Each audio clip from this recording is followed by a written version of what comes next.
நம்ம படிக்கும் போதெல்லாம் வைல்டு அனிமல்ஸ், பெட் அனிமல்ஸ்னு 2 விதமான அனிமல்ஸ் நம்மளுக்கு ஸ்கூல்லேருந்து சொல்லிக் கொடுத்துருப்பாங்க. ஆனால் இப்போ இருக்கிற கண்டிஷனை பார்த்தீங்கன்னா, வைல்டு அனிமல்ஸ் எல்லாமே பெட் அனிமல்ஸாக மாறுற அளவுக்கு எல்லாத்தையுமே வளர்க்குறாங்க. இப்படி பூனை, யானை, குரங்கு, சிங்கம், எலி, அனகொண்டா, ஆமை குஞ்சு வரைக்கும் எல்லாத்தையும் வளர்த்து பார்த்துருப்பீங்க. இப்படி பலவிதமான வைல்டு அனிமல்ஸை பெட் அனிமல்ஸாக மாற்றி வளர்க்குற விஷயத்த நீங்கள் நிறைய பார்த்துருப்பீங்க. ஆனால் இங்கே ரஷ்யாவில் ஒரு ஃபேமிலி பார்த்தீங்கன்னா கரடியை வந்து தத்தெடுத்து வளர்க்குறாங்க. நீங்கள் என்னென்னமோ பேசுகிறீங்க, எனக்கு ஒரே குழப்பமாக இருக்கியா.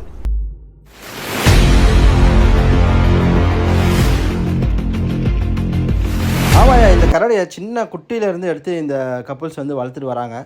டெய்லியும் இந்த கரடியை நல்லா குளிப்பாட்டி நல்லா துவட்டி விட்டுட்டு அதுக்கு முடிகளெல்லாம் நல்லா வாரி விட்டு அதுக்கான உணவை வந்து நல்லா ஊட்டி வளர்க்குறாங்க. நம்மளை மாதிரி ஏதோ இந்த கறி சாப்பாடெலாம் போடுவாங்களா என்னன்னு தெரியல. நல்லி எலும்புலாம் ஒன்றையும் காணும். ஏதோ இந்த பிடிகிரி மாதிரி டாகுக்கு போடுறத ஏதோ ஊட்டிகிட்டே இருக்காரு. நம்ம வீட்டில் இந்த சின்ன குழந்தைங்கலாம் அப்படியே கொஞ்சம் ஊட்டுவாங்களா, அந்த மாதிரி